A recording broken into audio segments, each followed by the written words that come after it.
Questions about the pandemic, profits and politics have followed Baroness Moon and her husband to Southern Europe.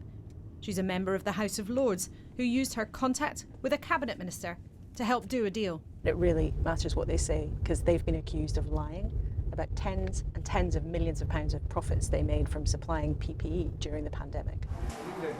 For years they denied links to a firm that received £200 million in taxpayers' money for desperately needed masks and gowns.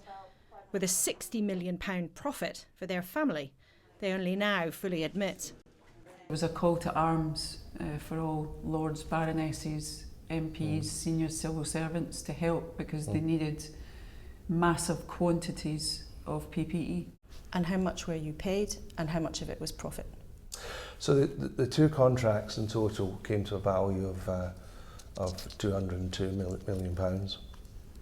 And MedPro made a return on its investment of about, realistically, about 30%.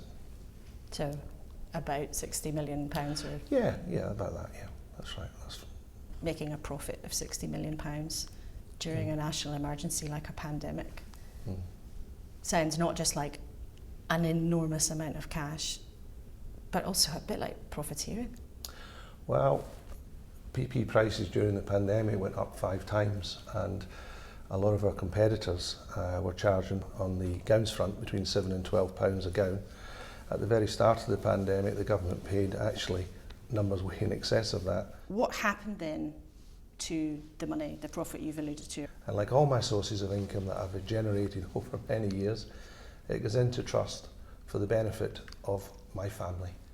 Do you admit today that with the way that you've currently got your finances set up, that one day you and your children will benefit from that money? If, God forbid, my husband passes away before me, then I am a beneficiary as well as his children and my children.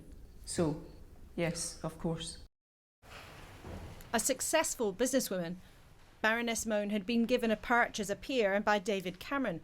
But at the start of the pandemic, she didn't tell the House of Lords she was helping broker a PPE contract. Parliament's investigating if she broke its rules. When it went public that the couple had been involved in the deal, they didn't tell the truth. You both denied it. Why? We were simply listening to our advisors. Hindsight's a wonderful thing. I wasn't trying to pull the wool over anyone's eyes, and I regret and I'm sorry for not saying straight out, yes, I am involved. The company that supplied the masks and gowns, PPE Medpro, has been taken to court by the Department of Health. And the couple's under investigation over fraud and bribery by the National Crime Agency. But they say they're scapegoats to cover up the government's own mistakes, and claim an official even dangled the prospect that they could pay to make the criminal investigation go away. This individual asked me, would I pay more for the other matter to go away? I was speechless. I didn't quite understand what he meant by that. I was absolutely gobsmacked. Why didn't you go to the police at that point?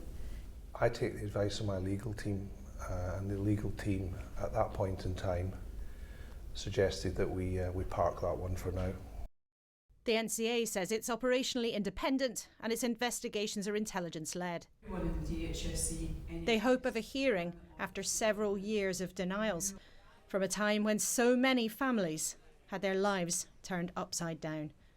Laura Kunsberg, BBC News.